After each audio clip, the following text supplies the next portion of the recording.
after a long period of time, we again start our lectures of the chapter Chemical Thermodynamics and Energetics. ये chapter आज से हम फिर से शुरू कर रहे हैं.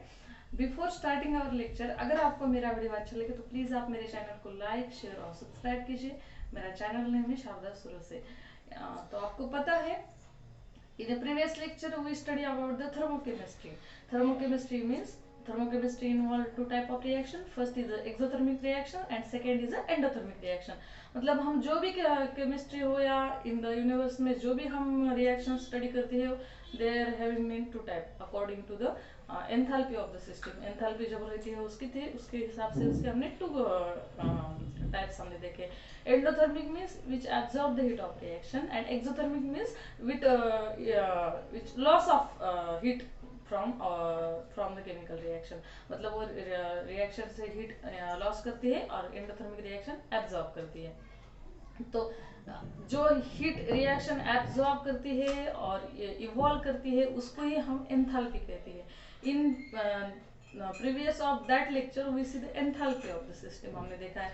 तो आपको पता है, तो एंथैल्पी का हमने जो इक्वेशन देखा था, that is the delta H is equal to delta E plus P delta V. ये हमारा क्या एंथैल्पी का इक्वेशन है. Delta H means the heat supplied to the chemical reaction.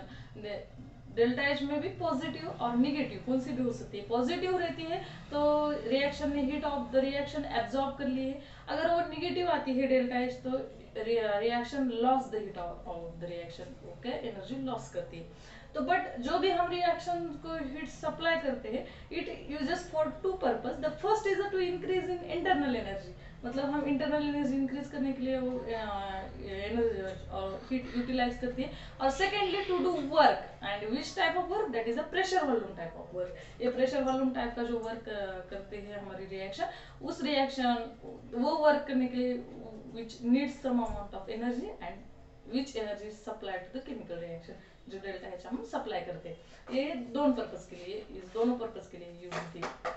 But the reaction involve this energy is utilized or this equation is utilized for those reaction in that reaction containing the liquid and solids only. जो हम मतलब हमारा जो substrate, reagent and the product and side product, मतलब A plus B it gives the C plus B. This is our substrate, this is the reagent, this is the product and this is our side product. This all the content of these reactions are involved in the solid and liquid. अगर ये solid and liquid form में अब हमको found होते हैं तभी हम ये इक्वेशन यूज करते हैं. But the reactions involve in the gases, मतलब जो भी सबस्ट्रेट और जो प्रोडक्ट आते हैं और जो भी रिएजेंट हम यूज करते हैं, अगर वो गैसियस फॉर्म में है तो उसका we use the another equation of enthalpy. हम इक्वेशन का जो एंथैल्पी का जो इक्वेशन है वो दूसरा इक्वेशन यूज करते हैं. Because the enthalpy is also state function. Enthalpy is state function. According to that state function, the initial state of the system and final state of the system, मतलब thermodynamic function कौन से है? The function which depends only upon the initial and final state of the system but does not depend on the path of the system. यह हमारी क्या है? Thermodynamic function की क्या डेफिनेशन है.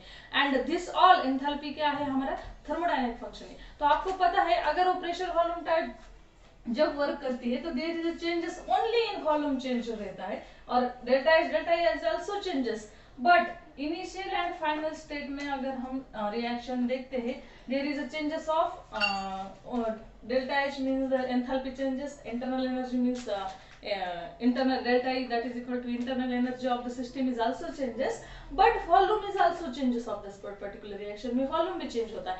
but we need अगर हम gaseous substrate और product हमारा gaseous आता है तो but there is also change in one type of one type का जो ऑल एक कंपोनेंट है वो चेंज होता है, that is the number of moles. In initial state number of moles is equal to N1 and in final state the number of mole of N2. ये भी क्या है होता है? चेंज होता है. Volume is also changes. Volume तो change होता है, उसके हिसाब से number of mole of this of the reaction ये भी क्या होता है? चेंज होता है. बट अगर ये हमारा इक्वेशन है, but we know the according to our ideal gas equation, according to इसे हम इक्वेशन नंबर फर्स्ट कहते हैं। आइडियल गैस इक्वेशन से हमारा क्या आता है, ideal gas equation PV is equal to nRT।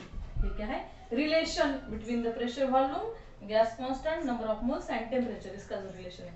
But अगर इनिशियल स्टेट है तो दैट इज होगा PV1 is equal to N1RT and for the final state के लिए इक्वेशन आता है PV2 is equal to N2RT। ये हमारा इक्वेशन आता है। अगर इन दोनों इक्वेशन से क्या हम कंपेयर करते हैं, the equation, this is our equation second and this is our equation third. We subtract equation second from equation third. मतलब हमको ये टर्म ऑक्यूपाई करनी है तो हम equation third subtract, equation second is subtract from equation third. तो हमारा equation आता है PV1 minus PV2 is equal to N2RT minus N1RT। यह हमारा इक्वेशन आता है। Then V2 minus V1 is equal to N2 minus N1 and RT again we take the common term. This is the constant. Then P delta V is equal to delta nRT. This is our equation fourth. A equation हमको आता है, मतलब हम P delta V जो हमारा equation में this value है उसके हिसाब से ये वैल्यू हम रख सकते हैं। तो नंबर ऑफ मोल्स ये क्या है, delta n means change in number of moles of the product minus the change of number of moles of reactant, मतलब sorry not change, number of moles of product minus the number of moles of reactant. इन दोनों की subtraction आती है, that is the delta n. But हमको जो number of moles लेना है वो ओनली कौन से सबस्ट्रेट के लेना है, मुझे जो भी हम सबस्ट्रेट प्रोडक्ट और साइड प्रोडक्ट यूज करने वाले ओनली गैसीय स्टेट, वो कौन से स्टेट में फाउंड होने चाहिए, गैसीय स्टेट में। Hence we denote here G. Delta Ng means change in number of moles of only gaseous state, means delta ngrT.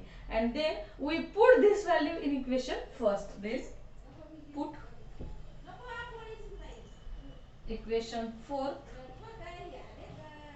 in equation 1, then we get delta H is equal to delta E plus delta N RT।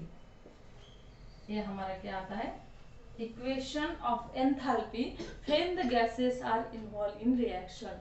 मतलब जब reaction में हमारे gases product, side product और substrate reagent gases form में है तो हमको ये एंथैल्पी का इक्वेशन यूज करना है। Here delta H is the enthalpy of the system, delta is the change in internal energy of the system, delta N it is the change in number of moles of gases, मतलब change in number of moles of N2 minus N1, that is the number of moles of product minus number of moles of reactant. R is the gas constant, उसकी value fix है, that is the 8.314 joule per mole per Kelvin इसकी value है। and temperature it is in absolute temperature, मतलब जो भी हमको temperature रहता है वो कौन से value में लेना है, Kelvin में लेना है। तो but when heat absorbed at constant pressure, that is the heat absorbed at constant pressure, heat absorbed at constant pressure, that is equal to delta H is equal to QP. Heat absorbed reaction at constant pressure, it denoted as the QP, means heat absorbed by the system at constant pressure, ये आता है delta H, and delta E is equal to QV, means heat absorbed by the system at constant volume, that is equal to QV. And then we can write the equation QP means heat absorbed by the system at constant pressure is equal to QV means the heat absorbed by the system reaction at constant volume plus delta nRT. This is also our final equation of enthalpy when the gases are involved in chemical reaction, मतलब हम reaction में gases found होते हैं तो ये भी equation हमारा आता है। But when we are conclude that delta H is equal to delta E कब आता है, delta H is equal to delta E, ये कब आएगा, मतलब वहां पे delta N is equal to क्या रहेगा, first condition of this two equation, ये इक्वेशन जो हमारा फाइनली उसके टर्म एंड कंडीशन है, उसकी फर्स्ट कंडीशन है हमारी when delta n is equal to 0, मतलब number of mole of the gases are 0, मतलब वहाँ पे कौन सी भी जो सबस्ट्रेट है और प्रोडक्ट है वो क्या गैसेस फॉर्म में नहीं है, only solid and liquid form में है। तो हमारा इक्वेशन आता है delta H is equal to delta E, and again another term that is the number of moles of the product is equal to the number of moles of the reactant, मतलब N1 is equal to N2, फिर delta N is equal to 0 आता है, means N1 N2 is equal to N1, therefore delta N means the change in number of moles also becomes 0 and delta H is equal to delta E, ये हमारा equation आता है। ये first condition हुई हमारी। Second condition delta H is greater than delta E, when the number of moles क्या है, when number of moles क्या है, still increases, means the difference between the number of moles of product minus number of moles of reactant ज्यादा आता है उसका difference, तो वहां पे क्या delta H is greater than delta E, and when delta H is less than delta E, when number of moles of product minus the number of moles of reactant is decreases, ये क्या होता है, इसकी value अगर decrease हो जाती है तो delta H is less than delta N, this to conditions about the this equation. Equation की क्या टू कंडीशन है, मतलब हमारी डेल्टा N अगर 0 है, means change of number of moles of the gases are 0, then delta H is equal to delta E आता है। अगर नंबर ऑफ मोल्स इंक्रीज हो जाती है तो डेल्टा H की वैल्यू बढ़ जाती है, अगर as compare to delta E से ज्यादा आती है, and when the number of moles of the reaction decreases then delta H is less than delta E। These all are the conditions of this equation. This is our final equation of the enthalpy when the gases are involved in the reaction. तो आज हम यही पे stop करते हैं. In next lecture we also learn about the enthalpy, because the enthalpy, every chemical reaction having some amount of enthalpy. They may be negative or they may be positive. They may be zero. कौन सी भी हो सकती है. According to that reaction we study the enthalpy in detail हम study करने वाले। इन आज के लिए हम यही पे स्टॉप करते हैं। Thank you.